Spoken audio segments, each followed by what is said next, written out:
Not your average tabletop. Woohoo! Welcome to Not Your Average Tabletop. I'm Zach. And I'm Mac. And today we're going to give our first impressions of It's a Wonderful Kingdom. Hey, yo. So this is, if you've ever played It's a Wonderful World, it's kind of set in that same series of games. Yeah. Just like a couple thousand years earlier. Right. It's in the Kingdom era. And it's only 1 to 2 players, so it's a little bit different of a take. Big box for a 2-player game. It is a big box, for sure. And I think it could have maybe been a little bit smaller, but you could probably say that about the original one as well, which is a Ticket to Ride size box. Yeah. Could have maybe been a little smaller for what components are in the game, but it does feel like a very big game to me. Yeah. It's one of our favorite games. It's a Wonderful World, so Easily. that's why I was hesitant about this one because I knew it changed, so it kind of has a little bit of a I cut you choose mechanism in it, which is a pretty significant change from just pure drafting, which is I think part of what makes it's that and the engine building are what make It's a Wonderful World just an excellent game in my opinion.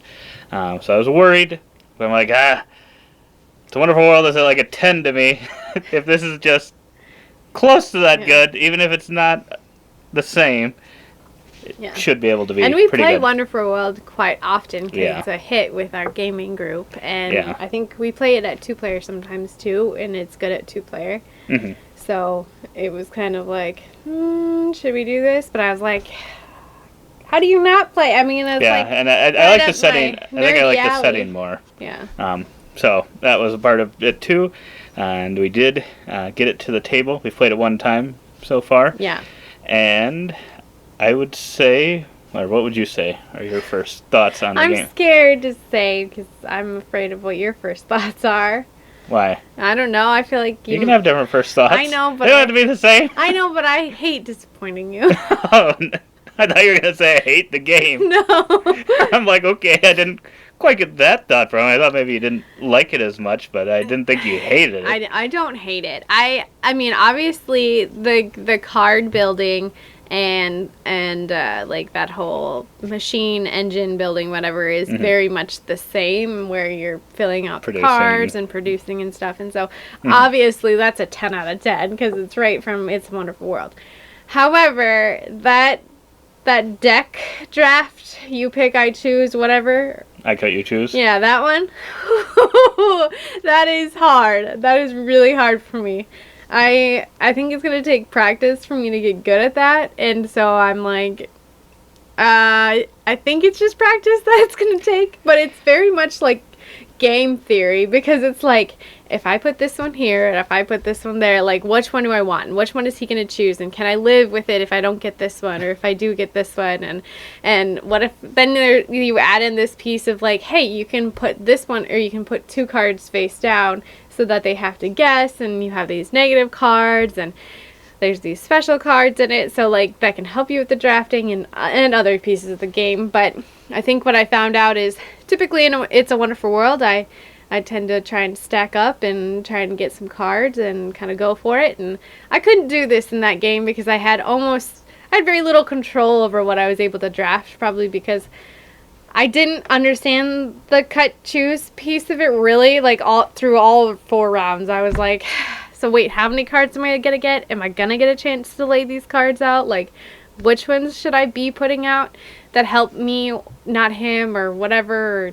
And so it was kind of like, and then I didn't get enough junk because I was so stressed, and so I couldn't put anything out or throw anything away, and so I ended up having to throw away like half the cards that I had in my That's plenty of junk to build, but I wanted to build them. And so I think I ended up scoring like 28 points at the end to your like 50. It was a rough showing for sure.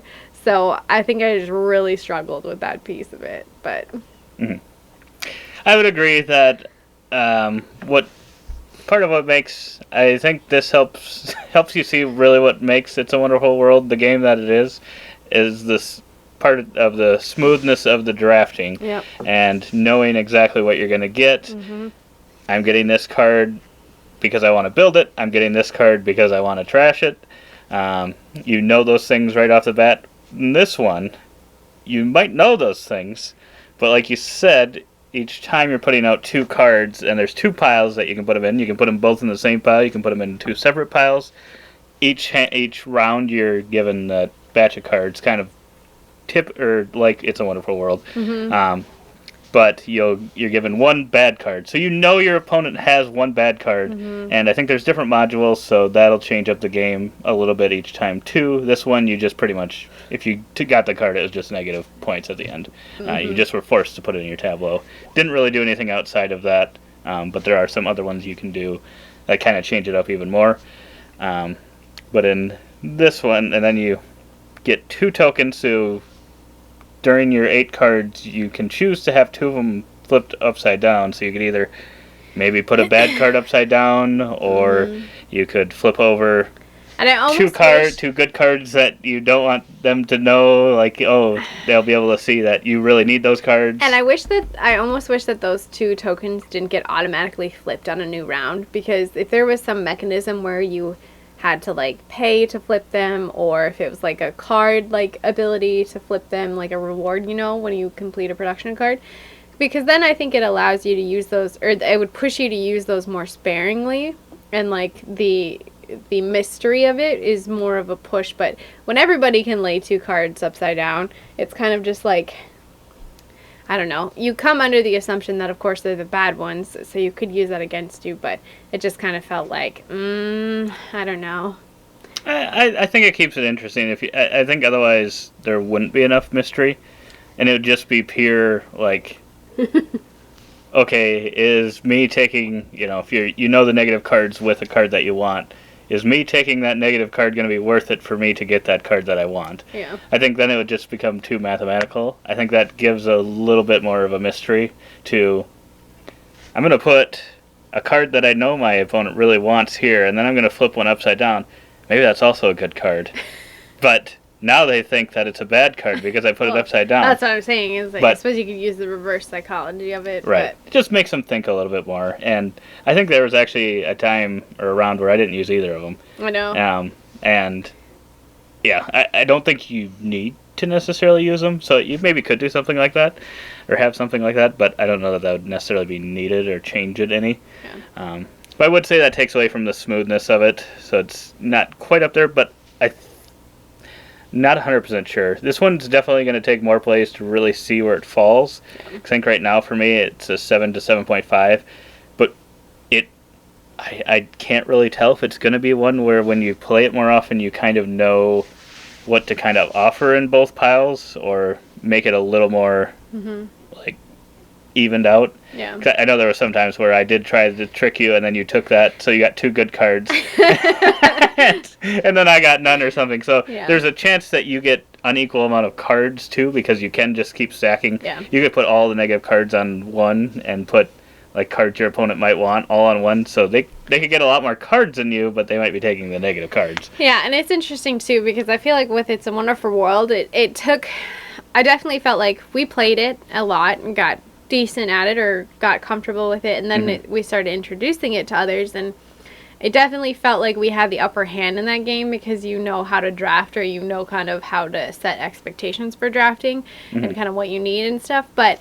in this game, I'm very interested to see like if that's going to be a piece of that, where like you said, where you get better at it as you go. But it is interesting because the 2 of us are likely going to be playing this game only, and so it makes me wonder what type of upper hand you or I would have. It's a 2-player game, so probably. Yeah, it makes me wonder what type of upper hand either of us would have against like Jesse or Abby or someone else who maybe hasn't had as many plays as we have into it, and how that game theory changes with like how to outthink the new opponent, because I'm sure me and you are comfortable with each other's thought processes. I think that probably happens for a lot of 2-player games, though. 2-player only, as you might get metas between 2 players as to how you play. Yeah, and Seven Wonders Duel, I think there's probably some of that already, because we know, but... So, yeah, it'll be interesting to see how this goes. I could see it fading if it really still feels like it... Like, the gears just don't seem like they go as smoothly as they do in It's a Wonderful World. WD-40. Right. But yeah, like I said, once you kind of know what cards are in there a little bit more and kind of how to maybe manipulate things a little bit better, it might run a little bit more smoothly. But it's definitely not as smooth where it's like, It's a Wonderful World, you know what you're going to have to work with. In this one, you don't even get to flip over the cards if they're upside down until the end. So you don't know if they are a bad card or a good card or how they're going to go into your whole little engine you're trying to build. So it could be a perfect card for you. It might be a bad card. Yeah. So, yeah, it'll be interesting. I'm looking forward to playing it more for sure.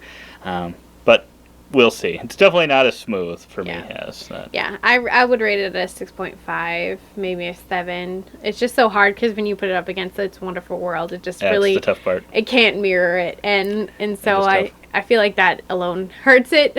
But I will be interested, like I said, to see how it goes once we play it some more and get that drafting kind of more comfortable to see if it improves there.